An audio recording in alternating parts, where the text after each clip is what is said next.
nikmat rahmatnya sejak di dunia sampai dengan di akhirat. Dan terkhusus kepada kaula muda yang hadir di kesempatan malam hari ini, alhamdulillah, alhamdulillah, summa alhamdulillah. Tidak ada henti-hentinya kita semua untuk selalu melangitkan rasa syukur kita ke hadirat Allah Subhanahu wa taala. Tentunya di kesempatan malam hari ini Allah masih menganugerahkan kita kehendak yang mana kehendaknya itu baik dalam kehidupan kita saat ini. Saat di mana Allah Subhanahu wa taala menghendaki orang-orang di luar sana dalam keadaan maksiat kepada Allah, namun di malam ini Allah menghendaki kita insya Allah ada dalam keadaan taat. Mudah-mudahan berkah daripada ketaatan ini membawa kita pada kehidupan yang penuh dengan manfaat di dunia ilal akhirah. Amin. Salawat beserta salam terlimpah curahkan kepada junjungan kita Nabi Yuna Muhammad sallallahu alaihi wasallam, pada para keluarganya, para sahabatnya, para tabi'in, summa atba'un tabi'in, para ahlul baitnya wa dzurriyyatihi ajma'in, dan juga kita semua mudah-mudahan diakui sebagai umat daripada umat baginda Nabi Muhammad sallallahu alaihi wasallam. Amin ya Allah ya rabbal alamin. Hadirin muhtarin muhtaramin, di malam hari ini karena busnya yang minta ya saya tidak bisa nolak. Tambah lagi ditauhidi oleh Sahibul Bait. Alhamdulillah, alhamdulillah, summa alhamdulillah. Saya sangat bersyukur kalau bapak-bapak ikut ngaji itu nggak aneh. Tapi ketika melihat generasi muda, anak-anak muda di sini di malam hari ini ikut juga berkumpul dengan kita, ini merupakan sebuah prestasi besar untuk lingkungan ini. Kenapa saya katakan prestasi besar? Karena tidak ada sebaik-baiknya generasi yang apabila kita ketahui kebaikannya tertanam, kebaikannya terawat, kebaikannya selalu terjaga sejak usia dini, maka insya Allah ta'ala generasi yang akan menggantikan kita insya Allah juga akan menjadi generasi yang baik. Mudah-mudahan anak-anak muda di sini bisa menjaga ikatan-ikatan seperti ini, bil khusus datang ke kajian atau datang ke majelis ta'lim, datang ke majelis zikir. Karena apa? Tidak ada sebaik-baiknya yang ditinggalkan oleh baginda Nabi, begitupun generasi-generasi setelahnya, melainkan itu adalah ilmu, melainkan itu adalah ilmu din, yakni pengetahuan agama. Di sekolah boleh jadi anak-anak kita belajar tentang ilmu eksah, tentang ilmu keduniawiaan. Namun hanya di majelis ilmu, hanya di majelis ta'lim, hanya di masjid musalla kita bisa mempelajari ilmu, yang mana tujuan daripada ilmu yang kita pelajari ialah untuk bisa sampai ke hadirat Allah Subhanahu wa ta'ala. Pentingnya ilmu bagi generasi generasi muda ini merupakan sebuah keniscayaan bapak-bapak. Bil khusus ilmu din menyinggung ini semua. Nabi Yuna Muhammad sallallahu alaihi wasallam beliau menyabdakan, mayyuridillahu bihi khairan yufaqihu fid din. Barang siapapun orangnya yang apabila Allah berkehendak padanya untuk menjadi pribadi yang baik, yuridillahu bihi khairan, Allah berkehendak kepadanya untuk menjadi pribadi yang baik, yufaqihu fiddin, maka Allah akan menganugerahkan kepadanya pengetahuan agama. Pengetahuan agama ini merupakan menjadi sebuah titik identitas kita sebagai mukmin khususnya. Kenapa seseorang dikatakan mukmin, sah menjadi muslim? Mukmin ini kita ketahui merupakan predikat subjek dari kategori manusia yang beriman kepada Allah, beriman kepada Nabi Muhammad sallallahu alaihi wasallam, juga beriman kepada yang wajib-wajib yang ada dalam rukun iman. Predikat mukmin ini tidak akan bisa menjadi muslim kalau tanpa adanya qabul wal iddian. Apa itu qabul wal iddian? Qabul itu menerima, iddian itu mengaku. Menerima apa? Menerima terhadap maja'a bihin nabiyyu sallallahu alaihi wasallam. Menerima segala apa yang menerima segala apa yang datang kepada Nabi, yang kemudian Nabi sampaikan kepada para sahabat. Dan apa yang disampaikan Nabi melalui para sahabat itu sampai kepada generasi kita melalui tangan-tangan daripada guru-guru kita yang keseluruhannya ini tersambung wusul sanadnya kepada baginda Nabi Muhammad sallallahu alaihi wasallam. Jadi kita itu adalah generasi yang meneruskan cahaya-cahaya yang bersumber cahayanya itu dari cahaya baginda Nabi Muhammad sallallahu alaihi wasallam. Karena dengan itu semua keberlangsungan kehidupan ini, keberlangsungan agama Allah Subhanahu wa taala, keberlangsungan daripada syariat Nabi ini akan terus terjaga sampai dengan kita nanti diwafatkan atau bahkan nanti alam semesta ini kembali dalam keadaan tiada, yakni dimusnahkan. Dari situ kita bisa membangun sebuah konsep kesadaran, seperti kesadaran saat dimana saya sudah lama sekali tidak mampir ke tempat Kang Samudra. Ketika mampir pada malam hari ini, saya agak dikagetkan itu dengan wayang yang nempel di pintu masuk. Kalau yang di kaca saya enggak, cuma yang di pintu masuk pasti mau tidak mau saya pasti melihat. Nah ini apa hubungannya Mas Samudra dengan Bima yang tertempel di pintu gitu? Karena satu-satunya lakon wayang yang bisa menjelajahi dalamnya samudra sehingga menjumpai tirta pawitra amehing suci. Wah ini dalam Bapak semua. Ditambah lagi lambang pengajian Ratibul Hadad pakainya gunungan. Terus ada aksara apa itu tulisannya itu? Lupa saya. Ini nyentuh-nyentuh sastra jendra persis kaya Bima ketemu Dewa Ruci. Ayah, makna daripada perjumpaan Bima dengan Dewa Ruci tidak ada selain daripada kalimat la ilaha illallah Muhammadur Rasulullah, dibahasakan oleh para pujangga kita dengan bahasa sastra jendra pangruat sastra jendra hayu ningrat pangruatin tiyu. Icah nom mudeng ora kaya ngene. Aduh. Wong Solo jarene wayang ki budayane wong Solo, khususnya budayane wong Jawa. Ditekoki lakone Bima-bimane apa rene sing mudeng patut ora disebut wong Jawa sing duwe budaya. Hah? Ya Allah karim.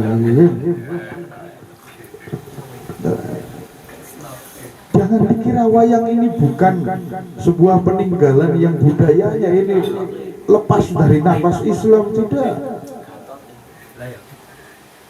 Oke.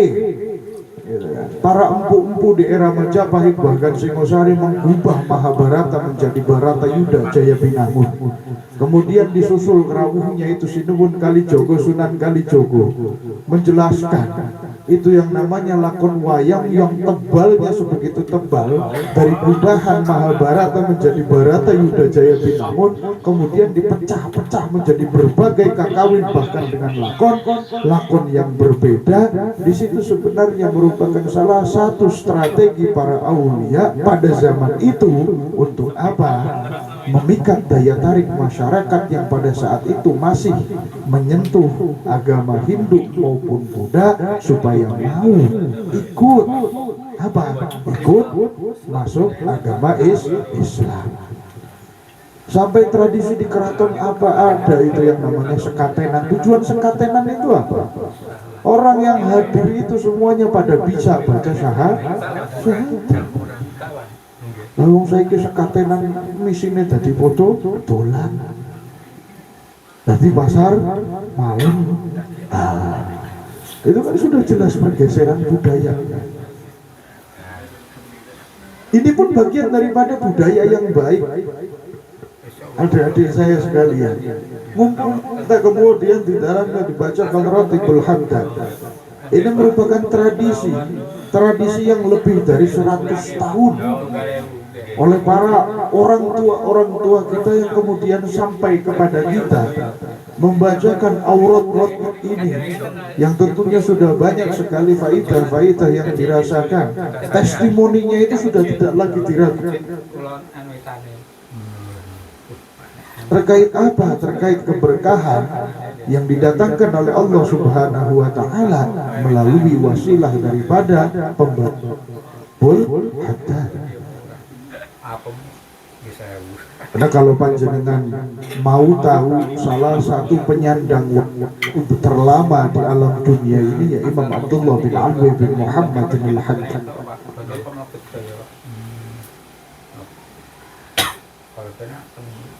Kebetulan saya punya silsilah guru sampai ke Imam Abdullah al-Haddad, sekaligus mewarisi setiap apa yang menjadi teladan dari apa yang diteladankan oleh beliau. Jadi historiografi, apa itu historiografi? Manaqib kalau dalam bahasa Arab. Kalau dalam taknya itu adalah kisah sejarah daripada kehidupan semasa hidup. Di mana Imam Abdullah bin Alwi al-Haddad ini lahir, Pak. Beliau ini terlahir dapat melihat. Jadi tidak bisa melihat Imam Abdullah bin Abdul bin Muhammad al-Haddad ini tidak bisa melihat. Ada sebelumnya yakni Imam Al-Qutbul Abbas Al-Habib Umar ibn Abdurrahman Al-Abbas. Ini menandakan apa? Menandakan tentang keramatan beliau, khususnya daripada keberkahan bagi kita yang membacakan daripada Ratibul Haddad di malam hari ini. Mudah-mudahan biwasilah berkah daripada qiraah Ratibul Haddad, makanya sama-sama kita melangitkan bagaimana mudah-mudahan Allah Subhanahu wa taala mengampuni segala dosa-dosa kita, mengampuni segala dosa kedua orang tua kita, mengampuni segala dosa guru-guru kita, dan Allah menjaga selalu keimanan keislaman kita semua. Tanda di mana Allah menjaga keimanan keislaman kita itu apa?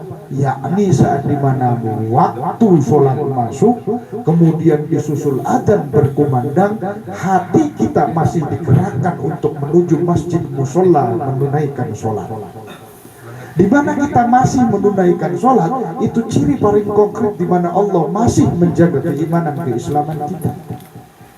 Tapi saat di mana datang waktu sholat kemudian rasa malas menghinggap, nah di situ sudah 50-50.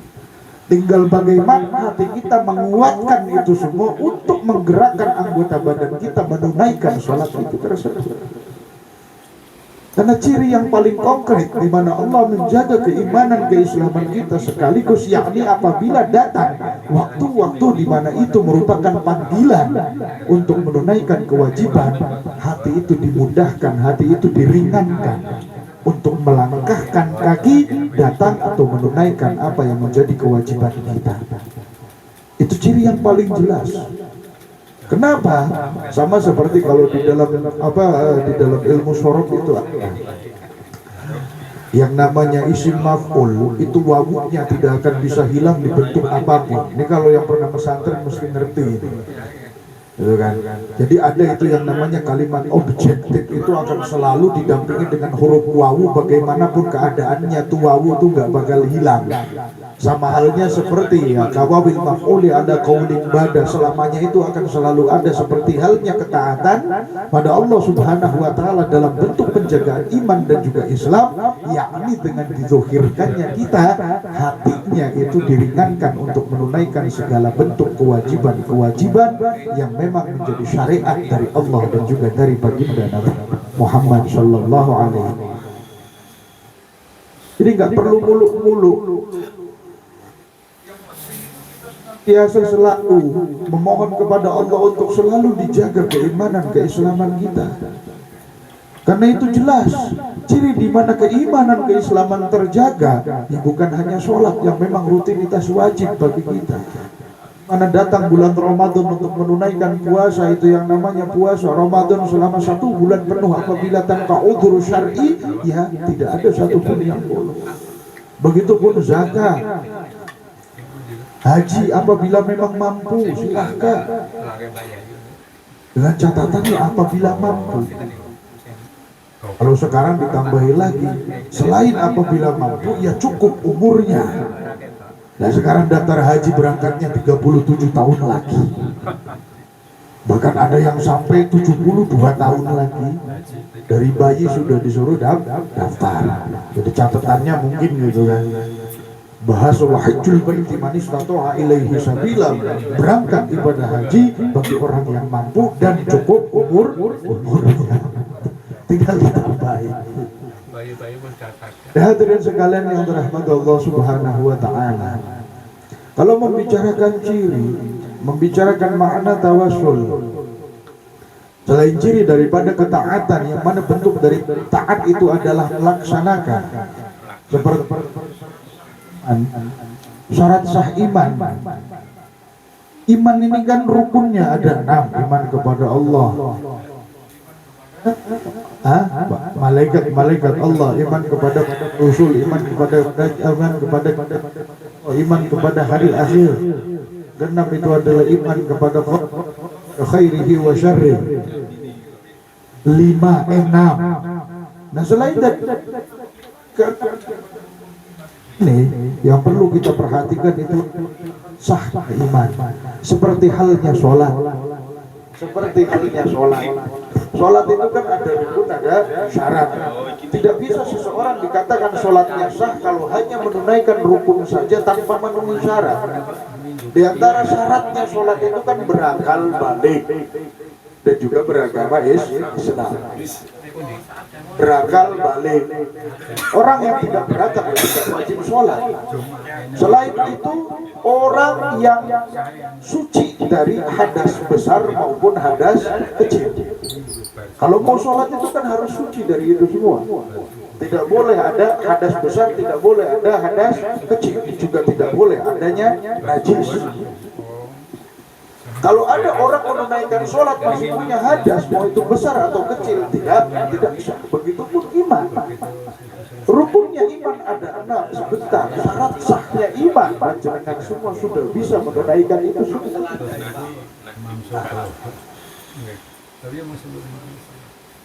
Syarat sah iman itu ada 4. Nah, semua ada 4. Yang pertama itu ma'rifat. Oh, nek ngomong dengar bahasa ma'rifat pulang Subadung di ma'rifat sing piye. Nah, ini ma'rifat yang sederhana. Ma'rifat yang disampaikan oleh salah satu ulama besar Islam Jawa, yakni Syekh Al-Imam Muhammad Nawawi bin Umar bin Arabi At-Tanara Al-Bantani, atau lebih populer disebut atau dikenal dengan sebutan Syekh Nawawi Banten.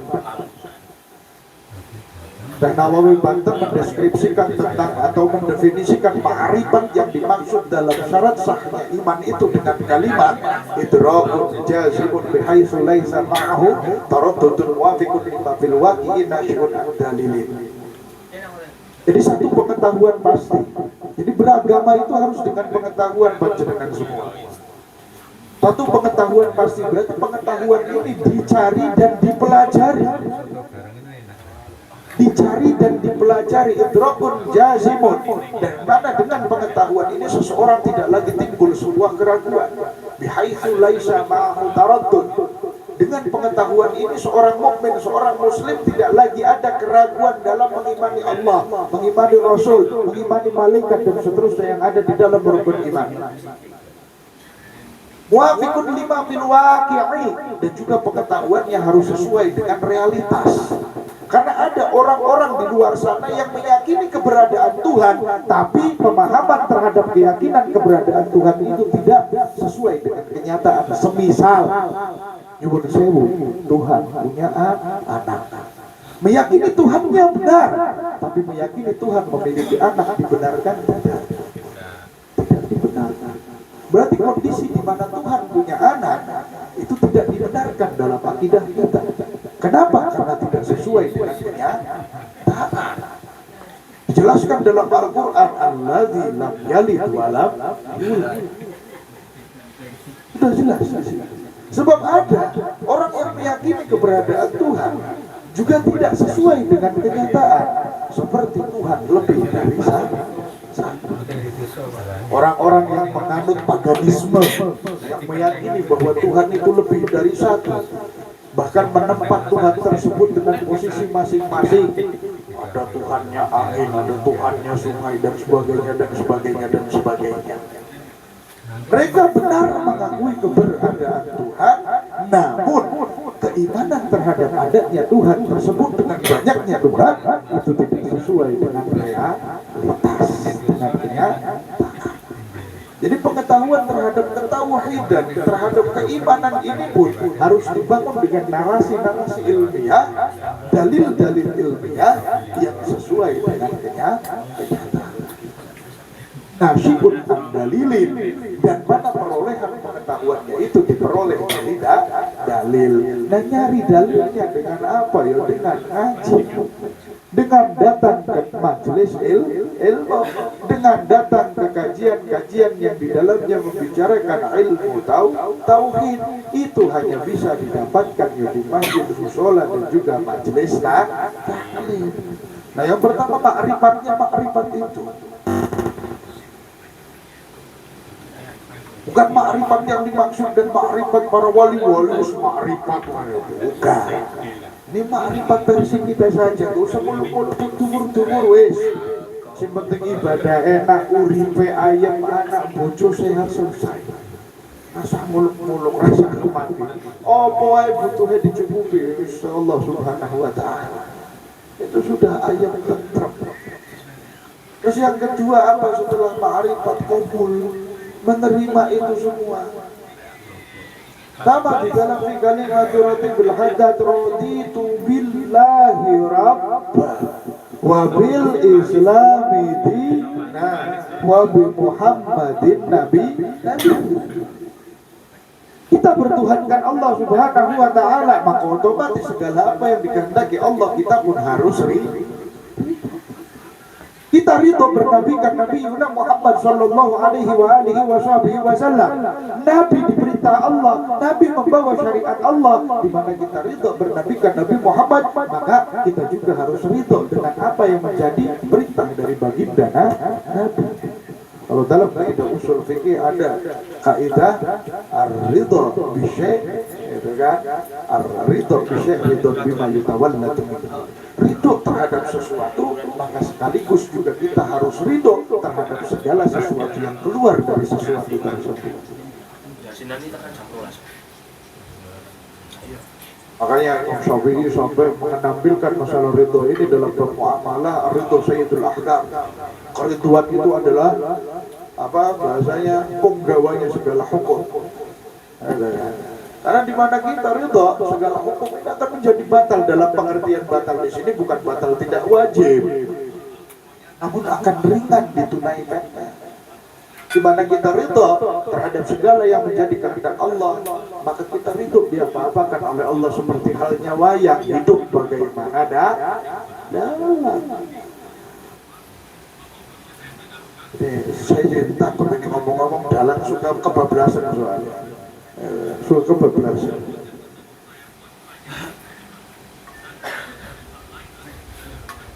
Hadirin sekalian yang dirahmati Allah, setelah kabul kemudian iddi'an ini mengakui terhadap apa yang diperintah Allah melalui Nabi, yang Nabi sampaikan kepada kita semua. Pengakuannya itu dalam bentuk pelaksanaan. Allah mewajibkan sholat, kita melaksanakan itu semua.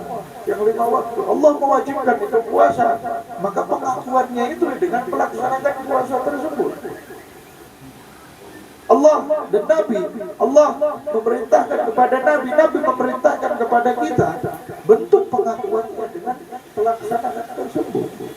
Baru setelah ma'rifat qabul wa iddi'an, iqrarul ala kalimatay syahadatain, baru kita ikrar 2 kalimat syahadat.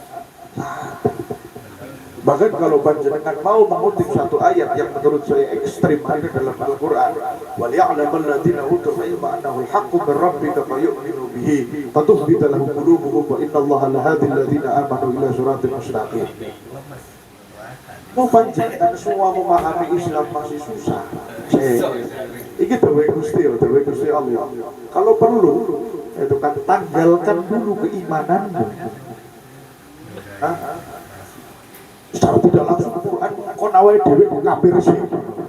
Tapi catatan kafir kon ngaji. Bal ya'laman ladina utul ilma annahu haq. Ngajilah sampai kamu menjumpai kebenaran yang hak. Kebenaran yang hak itu yang seperti apa? Dengan kebenaran yang apabila kita memahami keilmuan tersebut dari tangan-tangan yang mekanismenya jelas. Yang kita mana belajar dari ulama-ulama yang jelas. Bukan hanya sekedar sekarang era digital, bisa lihat YouTube, bisa lihat Facebook, itu bisa diterima. Tapi kok seperti ini penting, karena ittisal sanan itu bisa dihasilkan sebab karena liqa perjumpaan. Arifat, qabul, ittihan, dan yang keempat itu adalah ikrar ala kalimatay syahadatain. Wal ya'lamal ladzina utul ilma annahu al-haqqu min rabbika fayu'minu bihi. Setelah kau menjumpai kebenaran itu benar-benar benar, fayu'minu bihi, baru kau beriman kepada Allah.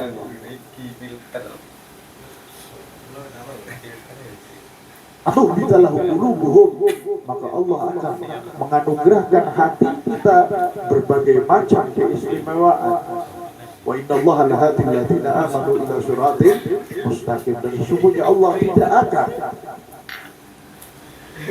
menyia-nyiakan dalam pengertian Allah pasti akan menganugerahkan petunjuknya kepada mereka yang beriman kepada Allah menuju kepada jalan yang mustaqim. Namun kita sudah mulai ngaji Islam dari kecil, dari sejak dilahirkan, ataupun andai kata masih ada yang mu'allaf di sini, ya sama-sama kita menerapkan prinsip belajar seterusnya sampai di mana kita hantakan nafas terakhir sebagaimana sabda Nabi, utlubul ilma minal mahdi ilal lahdi. Mudah-mudahan berkah daripada perjumpaan kita di malam hari ini, semangat untuk talabul ilmi jadi semakin besar bagi kita semuanya, semangat mencari ilmu dan juga mendapatkan ilmu yang bermanfaat menjadi himmah bagi kita semua, menjadi cita-cita yang kuat bagi kita semua, karena tidak ada kenikmatan di dalam hidup ini melainkan daripada kenikmatan menikmati setiap apa yang sudah Allah anugerahkan dalam bentuk ilmu pada kita semua. Amin ya Allah ya Rabbal Alamin. Hadirin hadirin Allah wa iyyakum ajma'in. Mungkin ini ya yang bisa saya sampaikan pada kesempatan malam hari ini. Saya mohon maaf karena mungkin terlalu panjang disumpah. Jadi penak dongeng ke lakone Dewaruci, lakone tenanan. Sebab saya sini ngerti kula hadat lirik ibarat ya tirta pamitra ameh suci. Iki wiridane wong wis kelas top soalé roti kula hadat. Terima